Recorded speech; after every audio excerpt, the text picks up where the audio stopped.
Hi, folks. Chris Voss here from the ChrisVossShow.com, the ChrisVossShow.com. Here we're coming here with another great podcast. We certainly, guys, appreciate you tuning in. Hopefully, you guys saw the really cool CES 2019 interviews from the CES show. And I don't know, maybe you found some stuff that you want to buy some people for Christmas next year when it comes out. Anyway, we've got another great podcast here with you.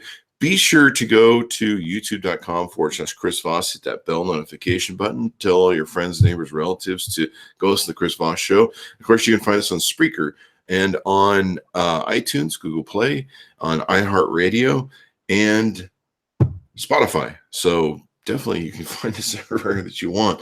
So we've got another wonderful guest, and as always, we have all the best guests.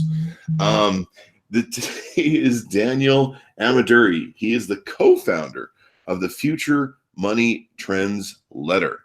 He's a self-made multimillionaire, a full-time fact finder, and a proud father of three. And he launched in 2010 FutureMoneyTrends.com. It became the first personal finance letter for the new economy. Today, it's been most widely recognized authority for financial freedom and economic research in commodities, cryptocurrencies, personal finance, cash flow, and income ideas. Welcome to the show, Daniel. How are you today? I'm doing great. Thanks for having me on the show, Chris. Awesome sauce. I watched a few of your videos, checked out your site today. Pretty cool. Can you give us the plug on your website? Yeah, FutureMoneyTrends.com was started in the middle of my wife and I trying to become financially free, financially independent. So today the site is morphed into, now it's the journey. Half of it was what we did. And now the other half is what we're doing now, post-financial freedom. What are we investing in? What have we discovered? What have we learned that perhaps might not have been known to us being raised in the middle class? Yeah, I was reading your website and saw your pictures of you traveling all over the world this last year. I think it said you took about 120 days of vacation. Yeah, and we did about 10 countries this year with the kids, and it's been great trips too. By the way, though I'm not Catholic, I got a chance to go to the Vatican with just the security guards. Wow! I have it all to ourselves, and it's thanks to the journey that my wife and I started on about 11 years ago. That's awesome. I would have declared myself like, I don't know, a pope or bishop or something while I was there. I'm the new pope. I got to see his elevator, and it's funny. Really?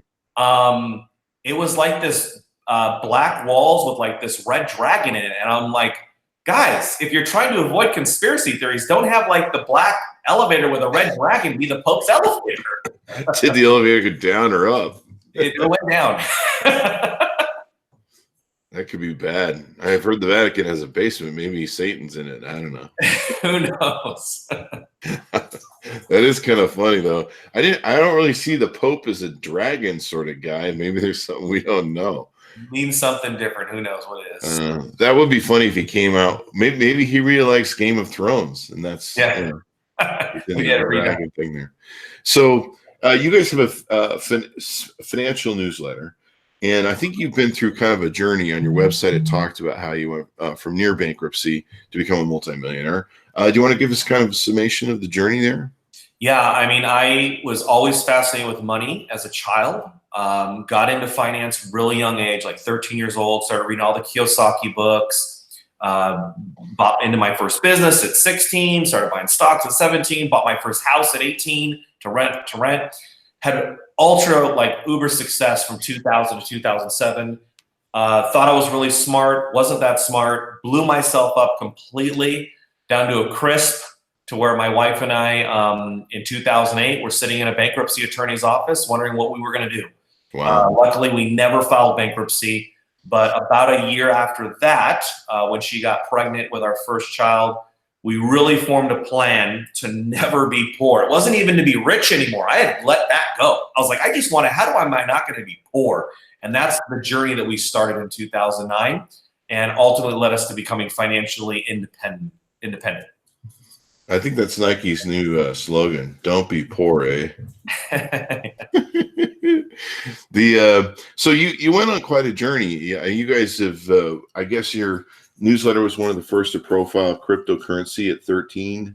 Yeah, Bitcoin. So I guess early on you guys really understood Bitcoin and cryptocurrency.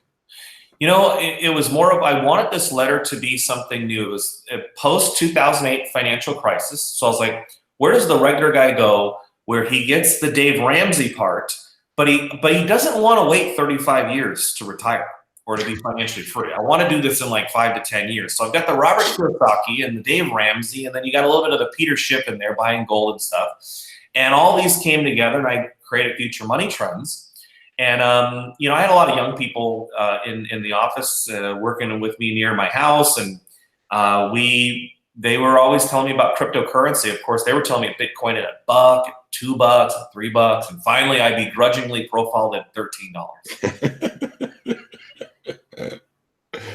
No, went all the way to 20 grand. It did. That's pretty damn awesome. I remember holding it at 600 and it was kind of stuck there for a while. And I'm like, I'm just going to sell this thing until it starts moving again. And then it went to 20 grand. And we actually got a chance to profile one of the very first mining companies for Bitcoin that went public. And that became a big success too. And yeah, we're heavily involved in the cryptocurrency market as a long-term investor, but that's very speculative. People should know, don't invest any money you're not willing to lose.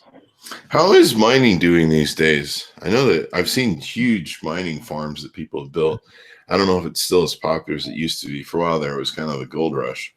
Yeah, no, it's definitely not for the little guy anymore at all. It's been that way for years. It's more of like the big Goliaths fighting it out. You've got Genesis out there, who's the largest cloud miner. They help people. You can still mine from home just by using their services, but it's definitely not that profitable today. Some of these companies are mining Bitcoin for $5,000-$6,000, and you can sell it on the open market for $3,500. So it's not really a sustainable business plan. So when it drops at 6,000 if they mine a coin. Sometimes right now it's more expensive to mine Bitcoin than it is to sell it on the open market. You're better off buying it on the open market. Oh, for the cost of doing it stuff. Well, that's crazy. I saw these huge Russian mining farms where they took over like a mall and just like some giant place and just filled it with servers. Yeah, the electricity costs. The nice thing is you only need like one security guard or maybe just security cameras and a fence, and then you fill a warehouse up with computers. But it is the keeping them cool, and the consumption of electricity is off the chart. Yeah, I bet it's gotta be something. It looks like Bitcoin's kind of going to be stagnant for a while. Do you see cryptocurrency being stagnant? Well, it's kind of getting beat up by regulations right now, I think, in China and stuff.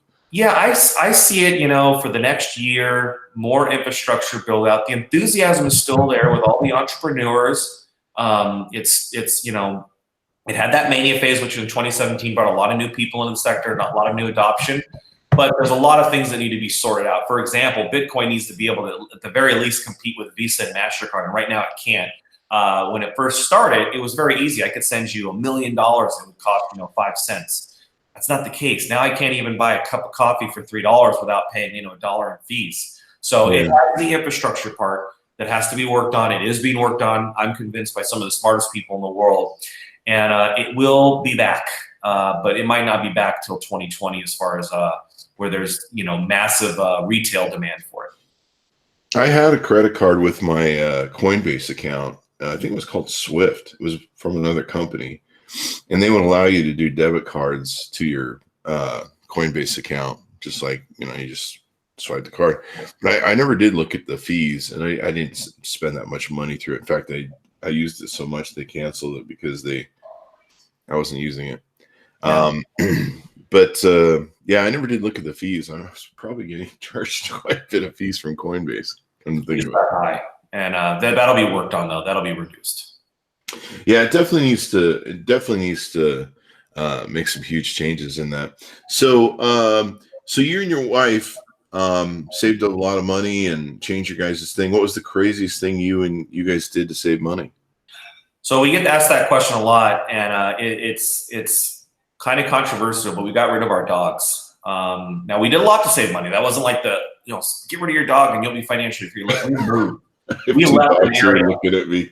Yeah, we left an area where all of our friends had $500,000 mortgages. We moved and we bought a $92,000 house or $95,000 house in the desert of California. Prior to that, we actually squatted in a friend's house to save money for 9 months because he's like, look, I'm letting it go into foreclosure. And I was like, since it's going to be empty anyway, do you mind if I live in it? And I actually gave a few $1,000s. But the whole story is I gave him $3,000, lived in it for 9 months. The bank knocks on the door and says, we'll give you $3,500 to leave. I was like, done. So I actually lived there for $500. I got paid. Ended up buying a house for $95,000.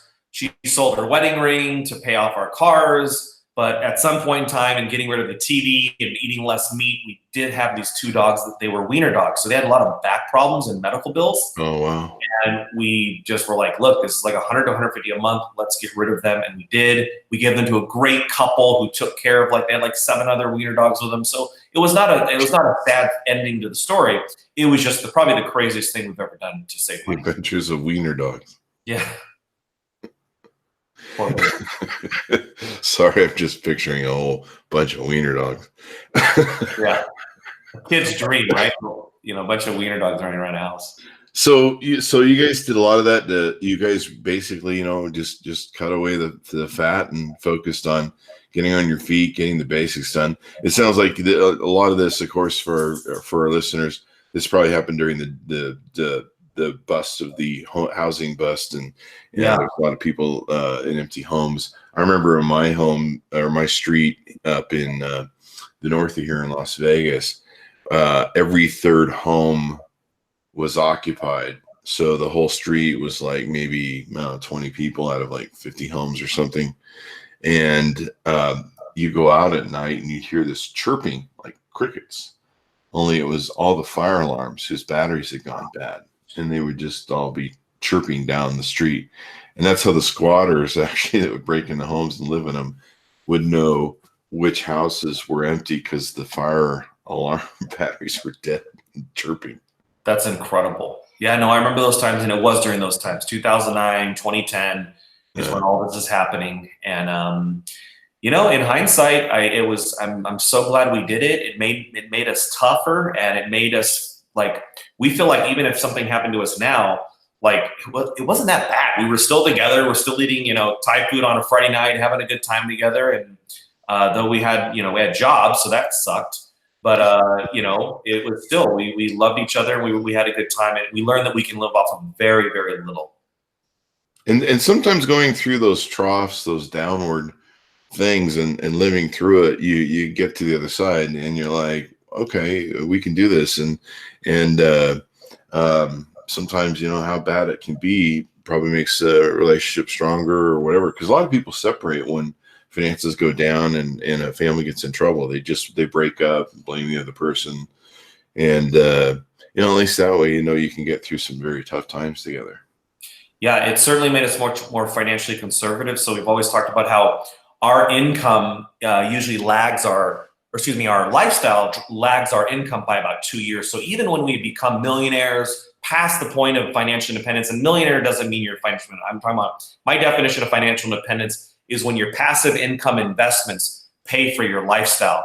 But even at that point, I was still driving a 2003 Nissan Altima in 2013. Being a millionaire, being financially independent, but still being frugal. And later I moved to Texas, and then I bought a better house, but still mindset was to save money, to get most bang for the buck by leaving California and living in another state.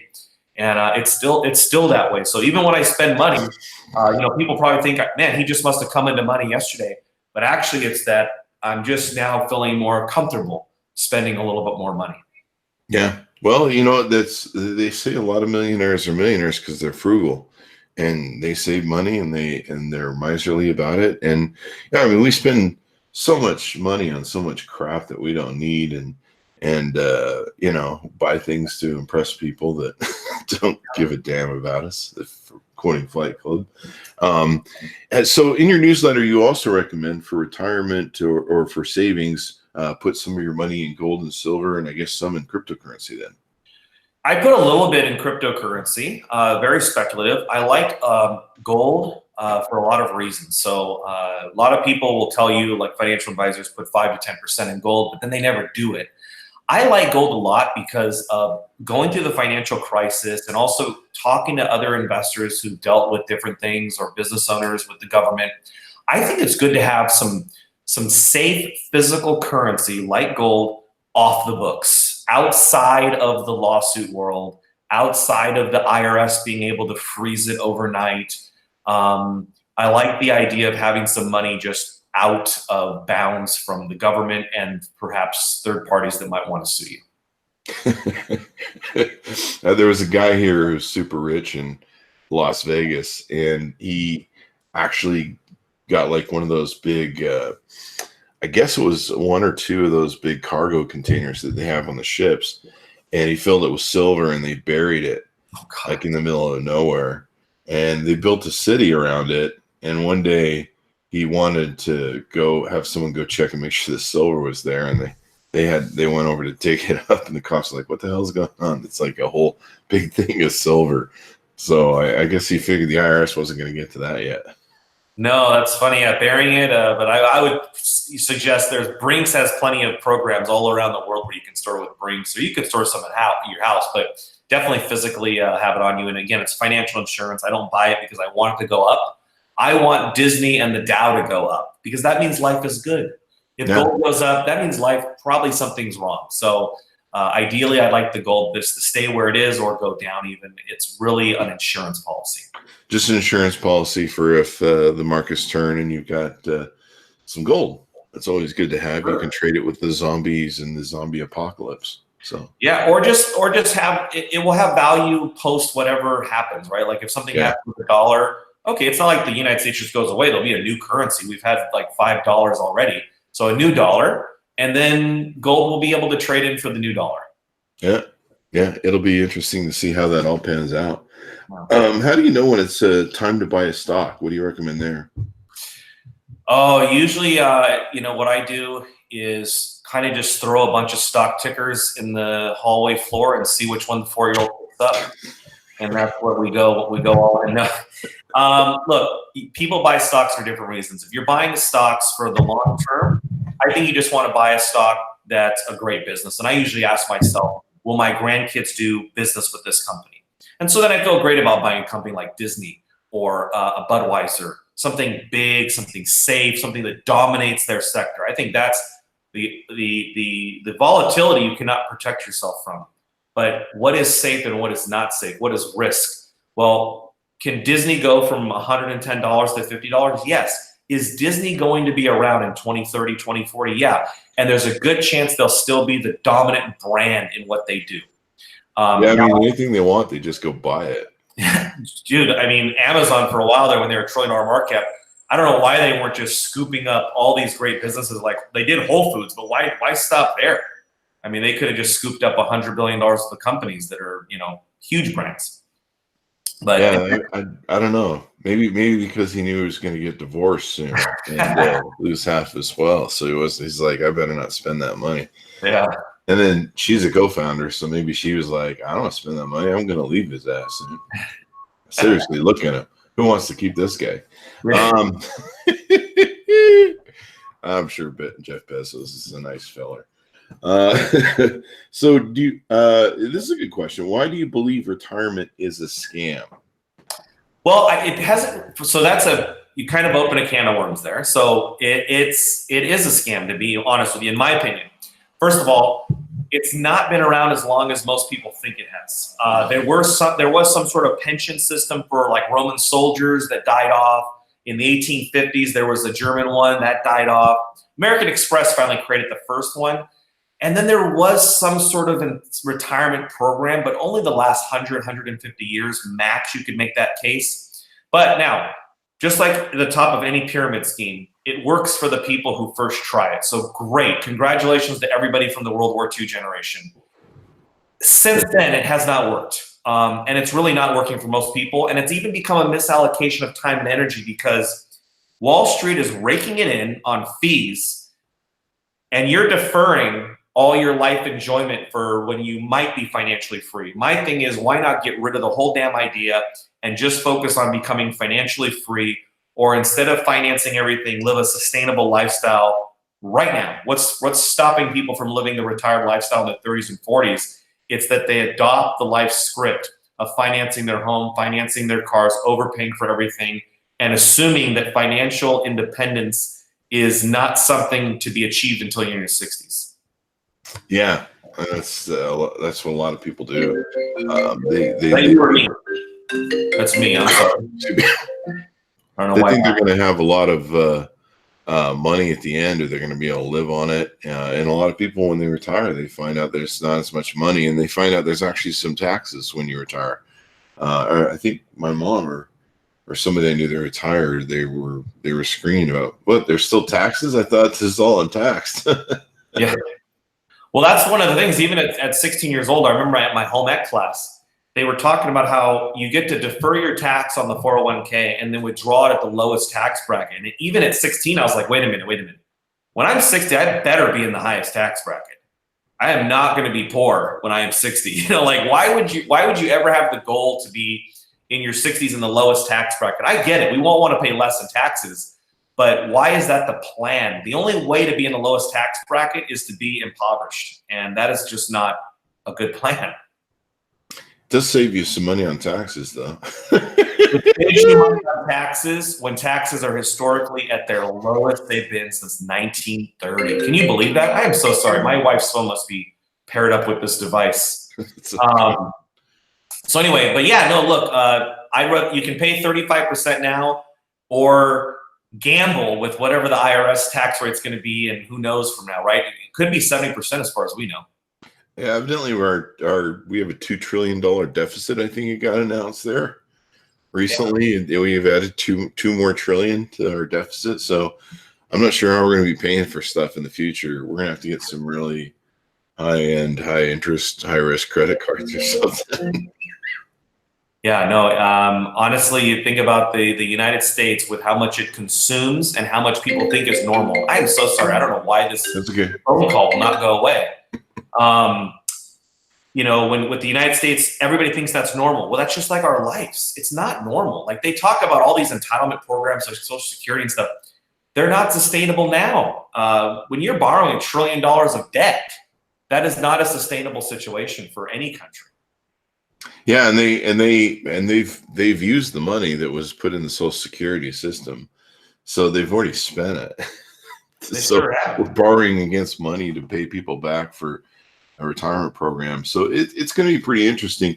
Did you make most of your money in real estate though in your comeback, or was it a mix of everything? I think my passive income.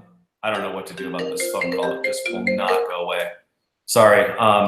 The computer's hooked to my wife's computer, or the phone is. Okay, so most of my passive income was made in real estate almost exclusively. From buying rental properties, from buying owner will carry because I blew up my credit in 2008. And you know, so now today I would say most of my money is in chunks in financing startup companies, which has become a big hobby of mine. Something that I passionately enjoy and love to do. But even when I make those profits, I take it and immediately put it in some sort of real estate connected market, either private REITs through crowdfunding rental properties, or buying real estate notes like first trust deeds, but usually not myself, like in a fund. I've been seeing a lot of crowdfunding for real estate lately. Crowdfunding is in everything these days. How do you feel about that? Is it a pretty good investment if someone's interested in that? Yeah, I wouldn't throw it to just anyone. I love a few of them, like PureStreet.com. Its founder is Brett Crosby. He started Google Analytics. One of the seed investors was Dr. Michael Berry. He's the guy who played like Christian Bale in The Big Short. So I like PureStreet. They give you access to buy real estate notes. I also like Fundrise, another very serious group, simply buying apartment buildings and fixing them up and collecting the cash flow. So I do like the crowdfunding model, but I just would be careful because people are throwing their money at everything. And make sure you're just with very serious groups and just pick a handful of them. Definitely want to do your research. Maybe you want to read the Future Money Trends newsletter and subscribe to it at your website at futuremoneytrends.com, everyone. So now when you did your real estate investments, was it only with seller financing? Since 2008, I have only done seller finance deals, because I blew up my credit, and I am not a paperwork guy, and I'm not an organized person. So the thought of like dealing with an underwriter and fixing it. And I was like, forget it. So I just did everything with seller financing. That's how I purchased all the properties, even my own personal residence.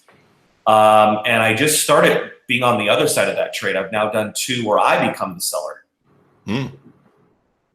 So are you, when you're doing the seller financing, are you putting your name on the title, or are they retaining the name on the title until you pay them off? So on the buy side, you're it's just like any other transaction. The only thing that's different is the seller. If he owns it outright, the seller is your bank. That's who you make your payments to. If they don't own it outright, they still may be the bank. If it's a wrap, if it's bigger than the current mortgage, or you may just make their mortgage payment. And that's, I have that for a few of them where I literally just write the check into Wells Fargo on behalf of them because I've assumed their loan.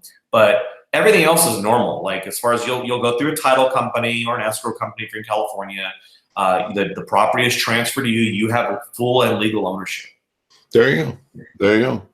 The so what's the best way people can get started on changing their life and changing their mindset, or what would you suggest are some first steps people can take?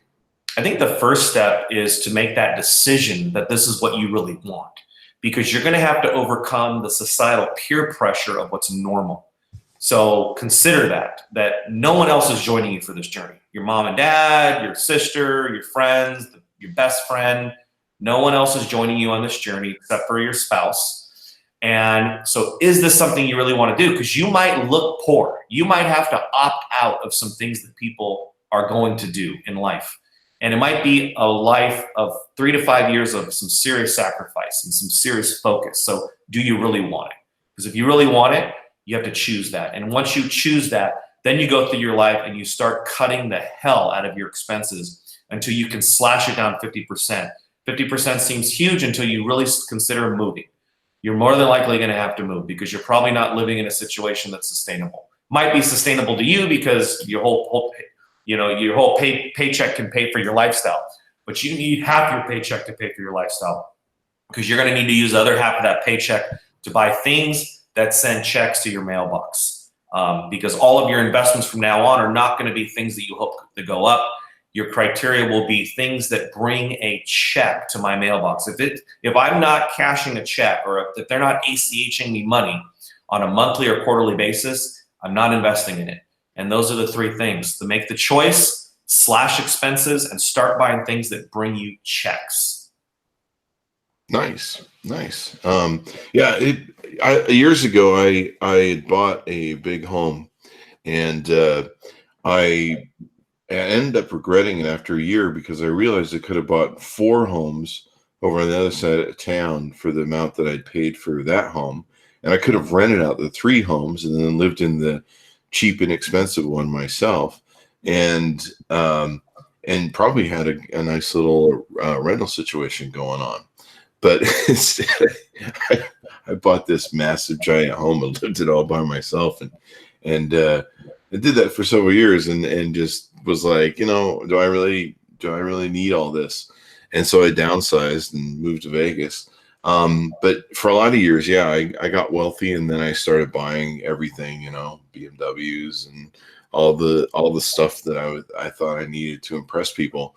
And in the end, it's just like the Fight Club said. It says you're buying stuff to impress people that don't care about you anyway. And there's a lot of stuff that you can learn to live without. I mean, even when it comes to like a car, I mean, I could have a BMW, or I can have a nice used car that doesn't require monthly payments and still works just fine and lasts for years. Especially for someone like me who's single and only drives it like once every 4 days. I have everything delivered to the home, and I'm able to work from home. So it's people don't need the latest Mercedes. And when you think about how much money you put into that, especially when it comes to pre-tax earnings, because to spend $700 a month on your Mercedes, you've got to earn a whole lot more money that you've got to pay the IRS to be able to buy that car. And a lot of people don't factor that into their math. Absolutely. Yeah. No, I've done the same mistakes, by the way. I bought the Sea-Doos, I bought the brand new Tahoe when I was like 18 years old. I mean, totally bought big, stupid house. I mean, everybody goes through that. And, hopefully if anybody's watching this, they haven't. And then they can, kind of like pass the baton from us. Here you go. Don't make these mistakes. Yeah. And you build your wealth. There's a lot, like I said, I forget if there's some books on or something, but there really is a thing about frugal millionaires and people that are just miserly with their money, and they don't spend it on stupid stuff that they don't need to impress people that don't care about them. I mean, when you really think about a lot of the stuff that I used to buy, that was just, I really didn't need to live with. I used to buy nice, expensive gold nugget watches and bracelets, and I really didn't need them. I was just buying most of them to impress people, and I'm like, why am I going broke to impress people? Sure. And it's like when somebody buys a new car, it feels great. But you know what? I think after the initial introduction of like, look, here's my car, within 3 days, it's just the damn car, right? Yeah. It's got, the empty Starbucks coffee cup in there. It's got some French fries between the seats. It's the damn car. Meanwhile, you're stuck with the $700 a month payment, insurance and registration, all this stuff. Yeah, I mean, people just don't think about too how much you need to pre-tax earn, how much you need to earn for that money. You have to factor that cost in, because I'll have a friend say, well, it's only like $700, and I'm like, well, you're self-employed, you gotta earn about $1,500 to pay for that car, and they're like, I didn't really think about that. I'm like, yeah, you you gotta think about how much these things really cost, especially if you have a fairly expensive car, one with a loan on it. You've got to pay for the full insurance and full comprehensive and all that stuff. It all stacks up. I mean, maintenance. I remember my BMWs, there were some years I'd go in for the inspection and it'd have to have all new tires because of the way I drive. And there'd be things. I remember one year it was like $2,000 it took to get it registered. And I was like, damn, this car is really expensive. All my BMWs had unleaded gas or Supreme unleaded you had to put in it. I remember thinking the first time I gassed it up, I'm like, I spent $60,000 on this bloody car, and now I got to spend more in gas. Yeah, I know people like in my life who bought cars way out of where they shouldn't be, and then the window cracks, and then apparently it's $2,500 to fix a BMW window instead of the normal $400 or $500 on a Toyota. Oh yeah. You just start throwing your money out the window there. So yeah, I mean, people can definitely become millionaires being more frugal and just looking at the stuff they spend. I mean, it really makes a difference. So when people sign up for your newsletter, what do they start getting? Okay, so if you go to futuremoneytrends.com, and if you're interested in the cash flow ideas, go to futuremoneytrends.com/cash. But the subscription is free. It's an advertising-based website. So there are advertisements in the emails. But all the emails are unbiased, and the letter is what I write. So it's I only profile things that I'm investing in, and then half the letter is me sharing what I went through, basically how different things that I did to save money, or different mindsets that I learned, things that I might have picked up from a Tony Robbins conference, or things I might picked up from a Robert Kiyosaki book, or what I learned from the biggest mistakes of my investing in life. So half of it is basically the journey that might connect with everybody on how to become financially independent. And then the other half is what I'm doing right now. So if you're looking for a cash flowing investment, you can kind of look over my shoulder. Maybe it's right for you, maybe it's not. But here's where I'm actively putting my money. So they can go through that whole newsletter. Do you do other advisory stuff or consult or anything like that? Or they just read the newsletter and... No, so anybody can email me and I'll respond to them. I also do scheduled phone calls with people who, if they lay out their case and they say, look, I need to speak to you. I've done hundreds and hundreds of calls. In fact, one of the first subscribers in 2010 that emailed me, called me, we developed a relationship. He now runs a letter, just like Future Money Trends, called Wealth Research Group. And same thing, it's through his journey and different things he's doing. So, I love engaging with my subscribers. We did a paid subscription for a while, but I felt like the paid subscription was holding me back from truly giving everybody what I wanted to give them, because I had to save something. So we actually got rid of that about 2 years ago, and now it's all free and it's everything. It's brutal honesty. Awesome. And good advice. And you guys understand crypto too. I know a lot of people are starting to really invest in crypto. And of course, they want guidance because of some of the things that have gone up and down with crypto. So that's very good there. So thanks for Daniel Ameduri, CEO and founder of Future Money Trends, being on the show. You can get a free finance newsletter for the new economy from him. So be sure to check that out. Anything you want to part with us, leave us with, Daniel? I would just say, 11 years ago, my wife and I were sitting next to a bankruptcy attorney, and we just did a lot of focus and a lot of decisions that we had to do together. And anybody listening to this, I have no doubt that you can do it. I bet you're probably in a better financial state than I was in 08. All right. Sounds good. Well, everyone, check out Daniel's newsletter. We certainly appreciate him coming by the show. Be sure to hit that subscribe button on our youtube.com/Chris Voss. Refer it to your friends, neighbors, family, relatives, and all that good stuff. We certainly appreciate you guys, and we'll see you next time.